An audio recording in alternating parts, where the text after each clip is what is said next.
സമയത്ത് അദ്ദേഹത്തിൻ്റെ കയ്യിൽ ഒരു 100 രൂപ തികച്ചെടുക്കാനില്ല, വണ്ടിക്കൂലിക്ക് കാശില്ല.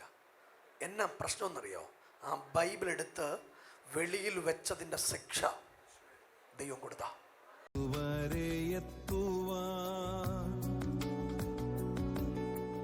നീ മാത്രം എൻ ദൈവമേ,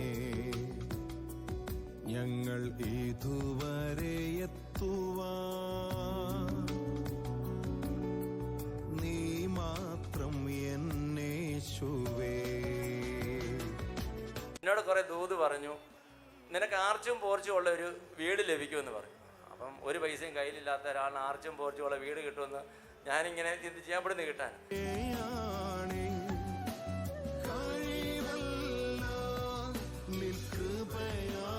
80 ലക്ഷം രൂപ ചോദിച്ച വീട് ഒരു കാരണവശാലും അയാൾ കുറയ്ക്കത്തില്ല. ബിജു ബ്രദറെ, ഇത് ഇച്ചിരി വില കൂടിപ്പോയി, എങ്കിലും ഇത് നിങ്ങൾക്ക് കിട്ടും, 70 ലക്ഷത്തിന് ഇത് കിട്ടുമെന്ന് പറഞ്ഞു. 70 ലക്ഷത്തിന് അയാൾ സമ്മതിച്ചു. ഞാൻ ആ 70 ലക്ഷത്തിന് ആ വീട് മേടിച്ചു.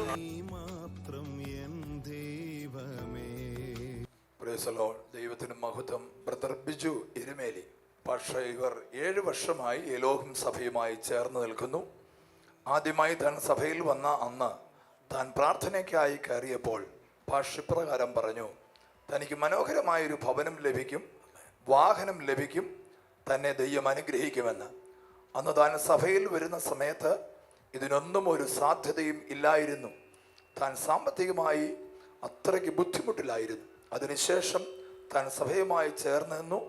ക്രമേണ തൻ്റെ സാമ്പത്തിക വിഷയത്തിൽ ദൈവം മാറ്റം വരുത്തുവാൻ തുടങ്ങി. അഭിഷേകത്തിന് ദൂത് പറഞ്ഞതുപോലെ തനിക്ക് ഇന്ന് സ്വന്തമായി വാഹനം ലഭിച്ചു, ഭവനം ലഭിച്ചു. അതുപോലെ താൻ വിശ്വാസ ജീവിതത്തിൽ നിന്ന് എതിരെ നിന്ന ഒരു വ്യക്തിയായിരുന്നു. എന്നാൽ താൻ ആത്മീയത്തിലും ഒരുപാട് മുന്നേറാൻ അഭിഷേകത്തിൻ്റെ പ്രാർത്ഥന മൂലം സാധിച്ചു എന്ന് താൻ സാക്ഷ്യപ്പെടുത്തുന്നു. പ്രാർത്ഥിച്ച അഭിഷേകത്തിനും സഭയ്ക്കും ഈ സമയം നന്ദി അറിയിക്കും. ദൈവനാമത്തിന് സ്തോത്രം. എൻ്റെ പേര് ബിജു, ഞാൻ എരുമേലി സ്വദേശിയാണ്. ഞാൻ 7 വർഷത്തിന് മുമ്പാണ് ബിനു പാഷയെ കാണാൻ വേണ്ടി പഴയ ചർച്ചിൽ സന്തോഷ് മുക്കിൽ വന്നത്. അവിടെ വന്ന് എന്നോട് പാഷ് എന്നോടും എൻ്റെ ഭാര്യയും കൂടിയാണ് ഞാൻ ആദ്യം വന്നത്.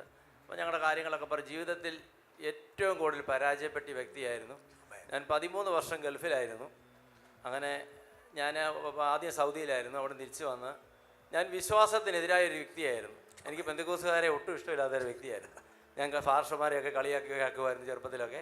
പക്ഷെ അങ്ങനെ വന്നു കഴിഞ്ഞപ്പോൾ ഞാൻ നല്ലപോലെ മദ്യപിക്കുന്നതായിരുന്നു. സൗദിയിൽ നിന്ന് ഒരുപാട് പൈസയൊക്കെ ആയി വന്നു. എൻ്റെ ഭാര്യ വീട്ടിലും വന്നു. എൻ്റെ അമ്മാവൻ്റെ മകൻ വിശ്വാസത്തിൽ വന്നായിരുന്നു, തോന്നിയാമലേ ദേശത്താണ്. അവരുടെ വീട്ടിൽ ചെന്നിട്ട് ഞാൻ വിശ്വാസത്തിൽ വന്ന ഇവരോട് പറഞ്ഞു, ഇത് നമുക്ക് പറ്റിയതല്ല. ഞാൻ വേദപുസ്തകം എടുപ്പിച്ച് മൊത്തം എടുത്ത് കളയിപ്പിച്ച ഒരു വ്യക്തിയാണ്. അത് മഴ നനഞ്ഞ് അവിടെ കിടന്നപ്പോൾ അവിടെ ഒരു ദൈവദാസൻ, അവർക്ക് വലിയ വിഷമമായി. ഇപ്പോൾ ആ വീട്ടിൽ നിന്ന് ഞാൻ അവരെ വിശ്വാസത്തിൽ നിന്ന് പിന്തിരിപ്പിച്ച് അവിടുത്തെ എൻ്റെ അമ്മാവൻ്റെ മകനെ ഞാൻ ശബരിമലയ്ക്ക് വരെ വിടിപ്പിച്ചു. അവർ പിന്മാറ്റിയെ കൊണ്ടുപോയ വ്യക്തിയാണ് ഞാൻ. പിന്മാറ്റി കൊണ്ടുപോയി എന്ന് പറഞ്ഞ് ഞാൻ അവരോട് പറഞ്ഞു. അപ്പോൾ എനിക്ക് എന്തോ ഒരു പൈസ ശക്തി പോലെ എൻ്റെ മദ്യപിച്ച് കഴിഞ്ഞപ്പം അങ്ങനെ തോന്നി. ഞാൻ പറഞ്ഞു, ഇതൊന്നും നമുക്ക് പറ്റിയതല്ല. അത് എൻ്റെ ഭാര്യ വീട്ടിലും ചെന്നു അവരുമൊക്കെ അവരുടെ നിന്നൊക്കെ ഞാൻ ഈ പാട്ടുപുസ്തകവും വേദപുസ്തകമൊക്കെ ഞാൻ അവിടെ നിന്ന് എടുപ്പിച്ച് കളയിപ്പിച്ചു. അങ്ങനെ അവർ വിശ്വാസത്തിൽ നിന്ന് ഞാൻ അവരെ പിന്തിരിപ്പിച്ചു. ഞാൻ അന്ന് സൗദി കയറിപ്പോയി. ആ ശബരിമലയ്ക്ക് വിട്ട് ആ മനുഷ്യൻ അവിടെ ചെന്നു. അവിടെ ഞാൻ അവരോട് പറഞ്ഞു, നിങ്ങൾ ഉരുള നേർച്ചയൊക്കെ നടത്തണമെന്ന് പറഞ്ഞു. അങ്ങനെ അവരവിടെ ചെയ്യുന്ന ആ സമയത്താണ് ഞാൻ സൗദിയുടെ എനിക്ക് സ്വന്തമായിട്ട് കടയുള്ള വ്യക്തിയായിരുന്നു. എനിക്കൊരു ജോലിയായിരുന്നു. അപ്പോൾ റിയാദ് പാർലമെൻറ്റിലെ 7 പേരിലെ ഒരു വ്യക്തിയാണ് എൻ്റെ അറബി. അപ്പോൾ ആ വ്യക്തിക്ക് ഞാൻ സലാം കൊടുക്കാൻ വേണ്ടി കടയിൽ കയറി ചെന്നപ്പോൾ ഞങ്ങൾ അങ്ങോട്ടും സ്നേഹമായി സംസാരിച്ച് ലാസ്റ്റ് എന്നോട് പിണങ്ങി ഈ മാസത്തെ പൈസ തരാൻ പറഞ്ഞപ്പോൾ ഞാൻ പറഞ്ഞു, അറബിയിൽ പറഞ്ഞു, എനിക്ക് നിൻ്റെ രാജ്യത്ത് വന്നിട്ട് പ്രയോജനമൊന്നുമില്ലെന്ന് പറഞ്ഞു. അയക്ക് അത് വലിയ ഷെയിമായി. ഇപ്പോൾ എന്നോട് പറഞ്ഞു, പ്രയോജനമില്ലെങ്കിൽ നിൻ്റെ നാട്ടിലേക്ക് പോയിക്കോളാൻ പറഞ്ഞു. ഞാൻ അറിയാതെ തന്നെ ഞാൻ പറഞ്ഞു, പാസ്പോർട്ട് വേണോ ക്യാൻസൽ ചെയ്യാമെന്ന് ചോദിച്ചു.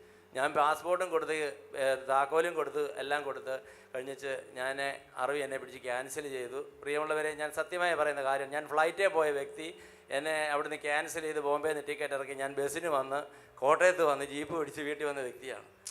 ആ മനുഷ്യൻ ശബരിമലയ്ക്കൊക്കെ പോയി വിശ്വാസത്തിന് പിന്തിരിഞ്ഞു. പക്ഷെങ്കിൽ അവർ പിന്മാറിപ്പോയി. ആ പുള്ളി ലോകത്തുനിന്ന് മാറ്റപ്പെട്ടു. നിങ്ങൾ കേട്ട ആ കാര്യം, നിങ്ങൾ ആരെയും പിന്മാറ്റത്തെ കൊണ്ടുപോകല്ല. പോയ ആളും പോകും, നീയും പോകും. ഇതിൻ്റെ ഉദാഹരണമായി പറയുന്നത്, ഞാൻ സത്യമായ കാര്യമാണ്. ഞാൻ വേദോത്സവമൊക്കെ എടുത്ത് കഴിഞ്ഞ് എനിക്ക് ഉറങ്ങാൻ കഴിഞ്ഞില്ല ഇവിടെ നിന്ന്.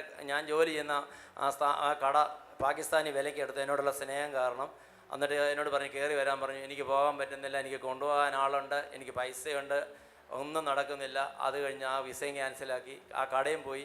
അത് കഴിഞ്ഞ് ഞാൻ റഷ്യക്ക് പോകാൻ വേണ്ടി ശ്രമിച്ചു. വിസ വന്നു, കള്ള വിസയായിപ്പോയി, ആ പൈസ പോയി. അത് കഴിഞ്ഞ് അയർലൻഡിന് പോകാൻ വേണ്ടി ശ്രമം നടത്തി, അതിലും കുറേ പൈസ പോയി. മസ്കറ്റ് പോകാൻ വേണ്ടി അതും പോയി. അത് കഴിഞ്ഞ് എനിക്ക് ഉറങ്ങാൻ കഴിഞ്ഞില്ല. ഞാൻ ഉറക്കോളി അടിച്ചുകൊണ്ടാണ് കിടന്നുറങ്ങിക്കൊണ്ടിരുന്നത്. ആശുപത്രി കൊണ്ടുപോകുമ്പോൾ അസുഖമൊന്നുമില്ല. അങ്ങനെ ഇങ്ങനെ ഞാൻ ഇരിക്കുമ്പോഴാണ് വീട്ടിൽ എൻ്റെ എൻ്റെ ചേട്ടൻ്റെ ഭാര്യയ്ക്ക് പെട്ടെന്നൊരു ഓപ്പറേഷനൊക്കെ വന്നപ്പം ഒരു രക്ഷപ്പെടുകയില്ലായിരുന്നു അവർ. അങ്ങനെ ഒരുപാട് ദൈവദാസന്മാർ വീട്ടിൽ വന്നിട്ട് ഒരു ദൈവദാസി എൻ്റെ മുഖത്ത് പറഞ്ഞു നിനക്ക് വിടുതലുണ്ടെന്ന് പറഞ്ഞു. അപ്പം നമ്മൾ ഏറ്റവും കൂടുതൽ വിശ്വാസത്തിനെതിരായിട്ട് നിൽക്കുന്നവരോട് പറഞ്ഞു. അങ്ങനെ ഞാൻ പറഞ്ഞു വിടുതലുണ്ടോ എന്ന് ചോദിച്ചു. ഉണ്ടെന്ന് പറഞ്ഞു. ഞാൻ പറഞ്ഞു എനിക്ക് ഗൾഫിന് പോകാൻ പറ്റുമോ എന്ന് ചോദിച്ചു. പറ്റുമെന്ന് പറഞ്ഞു. അങ്ങനെ എന്നോട് ആ സ്ത്രീ പറഞ്ഞതുപോലെ അന്ന് പാസ്റ്ററെ ഞങ്ങൾ പരിചയപ്പെടുത്തിയാണ്. ആ സ്ത്രീ എന്നോട് പ്രാർത്ഥിച്ചു പറഞ്ഞു 13 ദിവസം നീ ഉപവസിച്ച് കഴിഞ്ഞാൽ നിനക്ക് കിട്ടും. അപ്പം നമുക്കറിയത്തില്ല ഉപവാസം എന്നാണെന്നോ ഒന്നുമില്ല. ഞങ്ങൾ തികഞ്ഞ അന്ധവിശ്വാസത്തിൽ ഞങ്ങൾ അകപ്പെട്ടു പോയൊരു വ്യക്തിയാണ്. അപ്പം എൻ്റെ ഭാര്യ എന്നോട് പറഞ്ഞു നമുക്കൊരു, അപ്പോൾ അവർക്ക് എൻ്റെ ഭാര്യയ്ക്ക് ഒട്ടും ഇഷ്ടമില്ലായിരുന്നു അമ്പലത്തിലൊക്കെ ഒന്ന് പോകുന്നത്. ഞാൻ പോയി അങ്ങനെ അന്ധവിശ്വാസിക്കുമ്പം എൻ്റെ ഭാര്യ മുഖാന്തരമാണ് ഞാൻ ഇതിൻ്റെ അകത്ത് വരാൻ കാര്യം. അങ്ങനെ ഞാൻ അടുത്തുള്ള ഒരാൾ ഒരു ബൈബിൾ തന്നു. ചുമന്ന ബൈബിളാണ്, കത്തോലിക്ക സമുദായത്തിലുള്ള ഒരാളാണ് അവർ തന്നു. ഞങ്ങൾ ഈ ബൈബിൾ അത് ആരും കാണാതെ വായിക്കാൻ തുടങ്ങി. അമ്മയൊക്കെയാണ് 2 നേരം വിളക്ക് കത്തിയിലും അതുപോലെ പ്രാർത്ഥനയും കാര്യങ്ങളൊക്കെയാണ്. കിട്ടുന്ന പൈസ എല്ലാം കൊണ്ട് അമ്പലങ്ങളിൽ കൊടുക്കുന്ന ഒരു പാരമ്പര്യമായിരുന്നു ഞങ്ങളുടേത്. ഞങ്ങൾ 3 ജ്യേഷ്ഠനിയന്മാർ, 4 പേരിൽ 3 പേരും ഗൾഫിലായിരുന്നു. അതുപോലെ വരുമാനം ഉണ്ടായിരുന്ന വീടാണ്. കുടുംബ വീട് എനിക്കാണ് കിട്ടിയത്. അവിടെ തൊട്ട് എൻ്റെ പരാജയം അങ്ങ് തുടങ്ങി. അങ്ങനെ ഞങ്ങൾ ബൈബിളൊക്കെ വായിച്ചിങ്ങനെ അപ്പം പെട്ടെന്നൊരു മനസ്സിനൊക്കെ ഒരു സന്തോഷം വന്നു. ഞാൻ വിസയ്ക്ക് വേണ്ടി കൊടുത്തപ്പം അവർ എൻ്റെ ചേട്ടന്മാരൊക്കെ പറഞ്ഞു അവൻ ബെന്തിക്കോസിൽ പോയി അവന് വിസ നിഷേധിച്ചേക്ക്, അവന് വേണ്ടാന്ന് പറഞ്ഞു. അങ്ങനെ എനിക്ക് ഭയങ്കര നിരാശയായിപ്പോൾ ആ വിസയും ക്യാൻസലായിപ്പോൾ. അങ്ങനെ അപ്പോൾ അവിടുത്തെ പാസ്റ്ററിനോട് പറഞ്ഞു അവരെ കൊണ്ട് തന്നെ ദൈവം വിസ എടുപ്പിക്കുമെന്ന് പറഞ്ഞു. അങ്ങനെ ഒരു ന്യൂ ഇയറിന് രാത്രിക്ക് പ്രാർത്ഥിക്കാൻ പോയിട്ട് തിരിച്ചു വന്നപ്പോൾ 2 മണിയായപ്പം പറഞ്ഞു വിസ റെഡി ആയിട്ടുണ്ട്, കയറിക്കോളാം. അങ്ങനെ അവിടെ ചെന്നു. അപ്പോൾ ഞാൻ ഓട്ടോമാറ്റിക്കായിട്ടൊരു വിശ്വാസത്തിലേക്ക് വന്നു. അവിടെ ചെന്നിട്ട് എനിക്ക് പെന്തക്കോസുകാരാണോ എന്നൊക്കെ ചോദിക്കാൻ വളരെ ആഗ്രഹം. ഓരോരുത്തരൊക്കെ ചോദിച്ചപ്പോഴൊന്നും അല്ല എന്നൊക്കെ പറയാം. ഞാൻ ഷാർജയിലാണ് ചെന്നത്. അങ്ങനെ അവിടെ നിന്നപ്പോൾ ഒരു ദേവദാസൻ എൻ്റെ ചേട്ടനോട് സുവിശേഷം പറഞ്ഞു നിങ്ങൾക്ക് പറ്റിയ ഒരാളിനെ തരാമെന്ന് പറഞ്ഞു. അങ്ങനെ എന്നെ ആ ദേവദാസൻ തേടി അബുദാബിയിൽ നിന്ന് വന്നു. ഞാൻ ആ ദേവദാസൻ്റെ വാക്കുകളൊക്കെ കേട്ടു. അത് കഴിഞ്ഞ് പിന്നെ വിശ്വാസികളൊക്കെ എന്നെ അന്വേഷിച്ച് വരാൻ തുടങ്ങി. അങ്ങനെ ഞാൻ അവിടുത്തെ IPCയിൽ അവിടുത്തെ പാസ്റ്റർ എന്നെ കാണാൻ വന്നു. അങ്ങനെ അവിടുത്തെ IPCയിൽ ഞാൻ സ്നാനപ്പെട്ടു. അപ്പോൾ എൻ്റെ ഭാര്യയൊക്കെ ഇവിടെ AGയിൽ പോകുന്നുണ്ടായിരുന്നു, അവരും സ്നാനപ്പെട്ടു. അത് കഴിഞ്ഞിങ്ങനെ കുറേ കാലം കഴിഞ്ഞിങ്ങനെ വന്നപ്പോഴാണ് പാസ്റ്റർ കരിങ്കല്ലും വീടിൽ എരുമേലിൽ ഒരു ചർച്ചിട്ട് ഇങ്ങനെ ഓരോരുത്തരൊക്കെ പറഞ്ഞു നല്ലൊരു പാസ്റ്ററാണ് വന്നിരിക്കുന്നത് എന്ന് പറഞ്ഞപ്പോൾ ഞങ്ങളങ്ങനെ എലോഹിം ചർച്ചിൽ സന്തോഷമൊക്കെ വന്നു. അവിടെ വന്ന് കാര്യങ്ങളെല്ലാം പറയുമ്പോൾ എനിക്ക് പാസ്റ്ററോട് വളരെ സ്നേഹം തോന്നി. എന്നോടും വളരെ സ്നേഹം തോന്നി. എന്നോട് കുറേ ദൂത് പറഞ്ഞു, നിനക്ക് ആർച്ചും പോർച്ചും ഉള്ള ഒരു വീട് ലഭിക്കുമെന്ന് പറഞ്ഞു. അപ്പം ഒരു പൈസയും കയ്യിലില്ലാത്ത ഒരാളിന് ആർച്ചും പോർച്ചും ഉള്ള വീട് കിട്ടുമെന്ന് ഞാനിങ്ങനെ ചിന്തിച്ച് ഞാൻ ഇവിടുന്ന് കിട്ടാൻ. അങ്ങനെ എന്നാലും ഞാൻ അങ്ങനെ ഇങ്ങനെ ഇരുന്നപ്പം എൻ്റെ ഭാര്യ ഞാനിവിടെ എല്ലാം ആലോചിച്ചിട്ടേ ചെയ്യുള്ളൂ. അപ്പം നമുക്ക് ഇങ്ങനെ ഭാഷണിരിക്കാൻ വന്ന് പ്രാർത്ഥിച്ച് ഇടയ്ക്കിടയ്ക്ക് അന്നൊക്കെ അവിടെ ഭയങ്കര ആളാണ്, കയറിപ്പോകാൻ പോലും ഭാഷയെ കാണാൻ പോലും പറ്റിയല്ല. ഈ ഇദ്ദേഹം എൻ്റെ അടുത്ത് വരുന്ന സമയത്ത് അദ്ദേഹത്തിൻ്റെ കയ്യിലൊരു 100 രൂപ തികച്ചെടുക്കാനില്ല, വണ്ടിക്കൂലിക്ക് കാശില്ല. എന്നാ പ്രശ്നമെന്നറിയോ? ആ ബൈബിൾ എടുത്ത് വെളിയിൽ വെച്ചതിൻ്റെ ശിക്ഷ ദൈവം കൊടുത്ത ഒരു മനുഷ്യനെ പിന്നോട്ട് കൊണ്ടുവന്നതിൻ്റെ ഇതുപോലത്തെ ആയിരക്കണക്കിന് ഉദാഹരണം എൻ്റെ കയ്യിലുണ്ട്. നിങ്ങളോട് പറയാം, ആരെങ്കിലും ഒരാളെ മുന്നോട്ടേ വിടാവും, പുറകോട്ട് കൊണ്ടുപോകല്ല. അത് ഭയങ്കര നിങ്ങൾക്ക് തീരാത്ത നഷ്ടമാവും. ഇത് കേട്ടോ, ഇനിയും ജീവിതത്തിൽ അനുഭവിച്ച തിക്താനുഭവം എന്നൊക്കെ പറഞ്ഞ് നിങ്ങൾ കേട്ടോ കരഞ്ഞു പോകും. അത്രയ്ക്ക് പെട്ടു. പക്ഷേ യേശുവിനെ അറിഞ്ഞു തുടങ്ങിയപ്പോൾ ദൈവം അനുഗ്രഹിക്കാൻ തുടങ്ങി. ഭാഷയെ വന്ന് കാണാൻ വരുമ്പോൾ നമുക്കൊരു ദശാംശം കൊടുക്കാൻ പോലും നമ്മുടെ കയ്യിലില്ല. നമുക്ക് ചർച്ച ആദ്യമൊക്കെ ഞങ്ങൾ വളരെയധികം കഷ്ടപ്പെട്ടാണ് ഞങ്ങൾ അപ്പോൾ വിശ്വാസത്തിൽ വന്നു കഴിഞ്ഞ് ഞാൻ സ്നാനപ്പെട്ടു. ഇവിടെ വന്നിച്ച് വീണ്ടും ഒരുപാട് പരാജയങ്ങളായി. അത് കഴിഞ്ഞ് ഇവിടെ വന്ന് ഞാൻ പാസ്റ്ററെ കാണാൻ നമ്മുടെ പഴയ ചർച്ചിൻ്റെ ആലയത്തിൽ കയറിയപ്പോൾ തൊട്ട് നമുക്ക് ഈ ആലയത്തിൽ വന്നു. അപ്പോൾ ഞാൻ ഓർക്കും ദൈവമേ നമുക്ക് ദൈവഗീതമുള്ള ഒരു സഭയിൽ നമുക്ക് ചേരണം. പല സഭകളിൽ പോയി നിന്നു. അതുകൊണ്ട് തന്നെ ഞങ്ങൾക്ക് ഇപ്പോൾ ഈ പാസ്റ്ററെ വന്ന് കണ്ടു കഴിഞ്ഞാൽ പിന്നെ എനിക്ക് ഈ സഭയിൽ വരണമെന്ന് എൻ്റെ മനസ്സിൽ അങ്ങ് ആഗ്രഹമല്ല. എൻ്റെ അമ്മാനെ കൊണ്ടുവന്നു. അത് കഴിഞ്ഞാൽ പാസ്റ്റർ ഇതുപോലെ ദൂതൊക്കെ പറഞ്ഞ് അവർ സൗഖ്യ കാലൊക്കെ ഇതായിരുന്നു. ആ പോയ പോക്ക് എന്നെ വണ്ടി ഇടിച്ചു. നമ്മുടെ മേക്കോടിയിൽ നിന്ന് വന്ന് മണ്ണാർക്കുളം ഇറങ്ങുന്ന ഒരു കാർ എന്നെ ഇടിച്ച് തെറിപ്പിച്ച് ഞാൻ ഒരു 2 മാസക്കാലം ആശുപത്രിയിലായിരുന്നു. ഈ കാല് 5 ഓപ്പറേഷൻ ചെയ്ത കാലാണ്, പ്ലാസ്റ്റിക് സർജറി ചെയ്താണ്. അപ്പം പാഷോട് ഞാൻ പാഷ് പറഞ്ഞു, എന്നോട് പറഞ്ഞു, നിനക്കൊരു കുഴപ്പവും ദൈവം വരുത്തില്ല, മരിക്കാൻ തുടങ്ങുക. ഡോക്ടർ പറഞ്ഞു, എൻ്റെ ഭാര്യയെ വിളിച്ചു പറഞ്ഞു, ഇതുപോലെ വന്ന എല്ലാവരും മരിച്ചു പോയിട്ടുള്ളതാണ്, ഞങ്ങളുടെ കഴിവനുസരിച്ച് നോക്കാം എന്നൊക്കെ പറഞ്ഞു. ഭാര്യയോട് ചോദിച്ചു എത്ര മക്കളുണ്ട്, എത്ര വയസ്സുണ്ടെന്നൊക്കെ പറഞ്ഞു. അപ്പം അവൾ കാര്യങ്ങളെല്ലാം പറഞ്ഞപ്പോഴത്തേനും എൻ്റെ കാല് മൊത്തം പഴുത്തു പോയ കാലാണ്. കാരണം ഇൻഫെക്ഷനായിട്ട് അത് 5 ഓപ്പറേഷൻ ചെയ്തു. മെഡിക്കൽ കോളേജിൽ നിന്ന് തള്ളി പുഷ്പഗിരി മെഡിക്കൽ കോളേജിൽ കൊണ്ടുവന്നു. അവിടെ ചെന്നിട്ട് അവർ പറഞ്ഞു, അവിടുത്തെ ഡോക്ടറാണ് പറഞ്ഞ് രക്ഷയില്ല, ഇങ്ങനെ കാര്യങ്ങളെല്ലാം പറഞ്ഞു. അപ്പോൾ ഞാൻ ആ കിടക്കുന്ന കിടപ്പിൽ പാഷയെ വിളിച്ചു. പാഷ എന്നോടും പറയാം, നിനക്ക് ഒരു കുഴപ്പവും വരത്തില്ല, ദൈവം സൗഖ്യമാവും. അപ്പോൾ എനിക്ക് ആദ്യമൊക്കെ പാഷയോട് അങ്ങ് കയറുവ് തോന്നി. സത്യമായ കാര്യമാണ് പറയുന്നത്. മരിക്കാൻ തുടങ്ങുന്നതിനോട് പറയും, നിനക്ക് ഒരു കുഴപ്പവും വരത്തില്ല എന്ന് പറഞ്ഞു. ഞാൻ എന്നിട്ട് ഒരു 3 വർഷക്കാലം പാഷമായിട്ട് യാതൊരു കണക്ഷനും ഇല്ലായിരുന്നു. വീട്ടിൽ തന്നെ ഇരുന്ന് പ്രാർത്ഥിച്ചു. ഒരു അമ്പലത്തിൽ പോയില്ല കേട്ടോ. ഞാൻ അവിടെ നിന്ന് പ്രാർത്ഥിച്ചു. പിന്നെ ആ കോഡ് കഴിഞ്ഞ് കഴിഞ്ഞപ്പോൾ ഞാൻ വീണ്ടും പാഷൻ്റെ അവിടെ സന്തോഷമൊക്കെ വന്നപ്പോൾ വാതിൽ തുറന്ന്, ആ കാലിന് ഇപ്പം എങ്ങനെയുണ്ടെന്ന് ചോദിച്ചു. 4 വർഷം ഞാനും ഭാഷയോടെ കാണാതെ ഭാഷ എന്നോട് ചോദിക്കുക, കാലിന് ഇപ്പം എങ്ങനെയുണ്ടെന്ന് ചോദിച്ചു. ഞാൻ പറഞ്ഞ ഭാഷ ഒരു കുഴപ്പമില്ല. അന്ന് ഭാഷ എന്നോട് പറഞ്ഞു, നിങ്ങൾക്ക് ആർച്ചും പോർച്ചും ഉള്ളൊരു വീട് ലഭിക്കും, നിങ്ങളുടെ സാമ്പത്തിക സ്ഥിതി മാറുമെന്ന് പറഞ്ഞു. അത് നമുക്ക് എവിടെ നിന്ന് കിട്ടുന്ന ആർച്ചും പോർച്ചും ഉള്ള വീട്? ഒരു മാർഗവും കാണുന്നില്ല. ആകെ 13 സെൻറ്റ് സ്ഥലമുണ്ട്. അത് വിൽക്കാൻ വേണ്ടി ആ ഭാഷനിരിക്കുക വരുന്നത്. എപ്പോഴും ഭാഷ അത് വിൽക്കണം എന്ന് പറഞ്ഞു. ഭാഷ ഉറപ്പ് പറയും, ഇത് വിൽക്കും എന്ന് പറഞ്ഞു. അങ്ങനെ ഇരുന്നപ്പോൾ ഞാൻ ഇതുപോലെ കാര്യങ്ങളെല്ലാം പാഷനോട് എപ്പോഴും വന്ന് ചോദിച്ചു. പാഷനോട് ഞാൻ ചോദിച്ചിട്ട് ദൈവികതയുള്ള കാര്യങ്ങൾ മാത്രമേ ഞാൻ ചെയ്യുള്ളായിരുന്നു. അതെൻ്റെ ജീവിതത്തിൽ ഏറ്റവും വലിയൊരു വിജയമാണ് ഇനി വന്നിരിക്കുന്നത്. കാര്യം ഏത് കാര്യത്തിന് ഞാൻ വന്നാലും പാഷനോട് ദൈവികതമാണോ എന്ന് ചോദിക്കും. അത് കൊച്ചിൻ്റെ പഠിത്തത്തിലാണെങ്കിൽ എൻ്റെ മകളൊക്കെ വിശ്വാസത്തിന് പിന്തിരിഞ്ഞു പോയതാണ്. സൂര്യ എന്നാ പേര്. പാഷ അന്നേരം എൻ്റെ മകളോട് പറഞ്ഞു, നീ ഒരു കോഴ്സ് പഠിക്കുമെന്ന് പറഞ്ഞു. BCA പാസ്സായ കൊച്ചാണ്. അന്ന് പെട്ടെന്ന് സയൻസ് ബയോളജി പഠിച്ച് പാസ്സായതുകൊണ്ട് ഭാഷ പറഞ്ഞു, നീ ഒരു കോഴ്സ് പഠിക്കും. ഇപ്പം മംഗലാപുരത്ത് BSc നഴ്സിങ്ങിന് പഠിക്കുകയാണ്. അടുത്ത ഒരു വർഷം കൊണ്ട് തീരുകയാണ്. അങ്ങനെ ഇരിക്കുമ്പോൾ ഈ വീടിൻ്റെ കാര്യം ഇങ്ങനെ പറഞ്ഞപ്പോൾ ഞങ്ങൾ പോകുന്ന വഴിക്കൊക്കെ ഞങ്ങൾ ദൈവമേ ഇവിടെ പത്തനംതിട്ടയൊക്കെ വന്ന് നോക്കി, ഞങ്ങൾക്ക് ഒരു വീട് കാരണം ഈ ആലയത്തിൽ വന്ന് ചേരണമല്ലോ, ഈ സഭയെ വന്ന് ചേരാൻ ഞങ്ങൾക്ക് അടുത്താണ്. അങ്ങനെ ഭാഷയോട് വന്ന് പറഞ്ഞു. ഭാഷ പറഞ്ഞു, നിങ്ങൾക്ക് വീട് വിൽക്കാൻ പറ്റും. ഒരു എരുമേലി പമ്പ റോഡിൻ്റെ അവിടെ ഒരു വീട് ലഭിച്ചു. ആ ഫോട്ടോ കൊണ്ട് ഭാഷ കാണിച്ചപ്പോൾ പറഞ്ഞു, ഞാൻ വൈകിട്ട് വിവരം പറയാമെന്ന് പറഞ്ഞു. 80 ലക്ഷം രൂപ ചോദിച്ച വീട് ഒരു കാരണവശാലും അയാൾ കുറയ്ക്കത്തില്ല. അപ്പം ഞാൻ പാഷയോട് പറഞ്ഞു, പാഷയോട് വൈകിട്ട് പ്രാർത്ഥിച്ചു. പാഷ എന്നോട് അതിൻ്റെ അകത്ത് മെസ്സേജ് ഇട്ടു, ബിജു ബ്രദറെ, ഇത് ഇച്ചിരി വില കൂടിപ്പോയി, എങ്കിലും ഇത് നിങ്ങൾക്ക് കിട്ടും, 70 ലക്ഷത്തിന് ഇത് കിട്ടുമെന്ന് പറഞ്ഞു.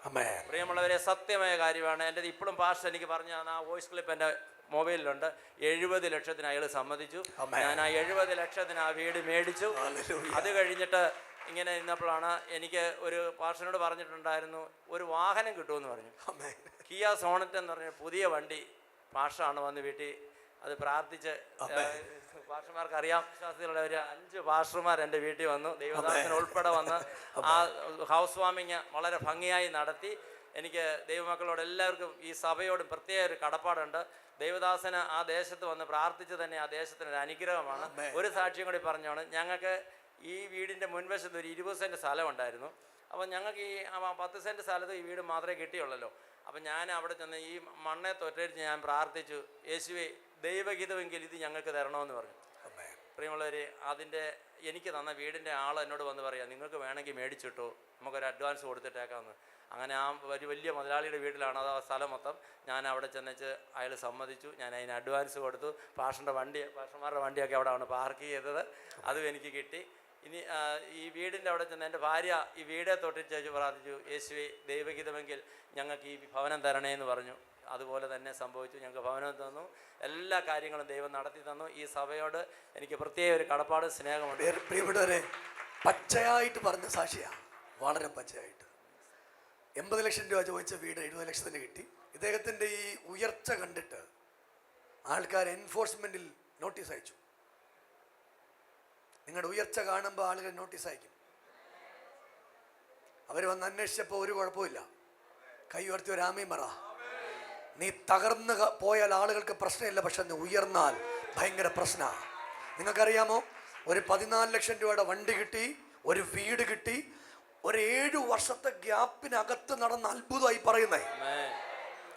100 രൂപ വണ്ടിക്കൂലി എടുക്കാനില്ലാത്ത മനുഷ്യൻ, ബൈബിള് എടുത്ത് പുറത്ത് കളഞ്ഞ മനുഷ്യൻ ബൈബിൾ എടുത്തു തുടങ്ങിയപ്പോൾ ഞാൻ അദ്ദേഹത്തോട് ആദ്യം പറഞ്ഞ വാക്കിങ്ങനാ, ആരെയൊക്കെ പിന്മാറ്റത്തിലോട്ട് കൊണ്ടുപോയോ അവരെല്ലാം തിരിച്ചു കൊണ്ടുവരണം. എവിടൊക്കെ നെഗറ്റീവ് വാക്ക് പറഞ്ഞോ അവിടെയെല്ലാം തിരിച്ചു വരണം. നിങ്ങൾക്കറിയാമോ, ഇത് റിവേഴ്സായിട്ടേ സാധനം വർക്ക് ചെയ്യത്തുള്ളൂ. ഇത് വരുത്തുപോക്കും ആഭിചാരമൊന്നുമല്ല. ഈ സാധനം റിവേഴ്സ് ചെയ്താലേ അനുഗ്രഹിക്കപ്പെടത്തുള്ളൂ. ഇല്ല എനിക്ക് ഇദ്ദേഹത്തോട് ധൈര്യത്തോടെ പറയാം. കാര്യം എന്നാന്ന് ചോദിച്ചാൽ ആള് പിന്മാറിപ്പോയ ആളാ. എനിക്ക് തൻ്റെ ഇടത്തോടെ പറയാം. നമ്മുടെ ആളുകളോട് ഞാൻ ഇങ്ങനെ സോഫ്റ്റ് ആയിട്ട് പറയുന്നത് ഇദ്ദേഹത്തോടെ ഞാൻ ആദ്യം കാണുകയല്ലേ. എനിക്ക് തൻ്റെ ഇടത്തോടെ പറയാം. ഇന്ന് ആരെ കണ്ടാലും യേശുവിനെ കുറിച്ച് പറയും. നമ്മുടെ സഭയിൽ എന്ത് കാര്യം ഉണ്ടെങ്കിലും അതിൻ്റെ ഏറ്റവും മുൻപിൽ ആളുണ്ട്. ദൈവത്തിന് കൊടുത്തിട്ടേ ബാക്കി ചെയ്യത്തുള്ളൂ. ഞാൻ ഒരു ദൂത് പറയാം, നിങ്ങളെ നിങ്ങളുടെ കുടുംബത്തെ ദൈവം ആദരിക്കും. I bless you. ഒരു സുന്ദര ക്ലാപ്പ് നിങ്ങൾ കൊടുത്തേ. കർത്താവ് അനുഗ്രഹിക്കട്ടെ.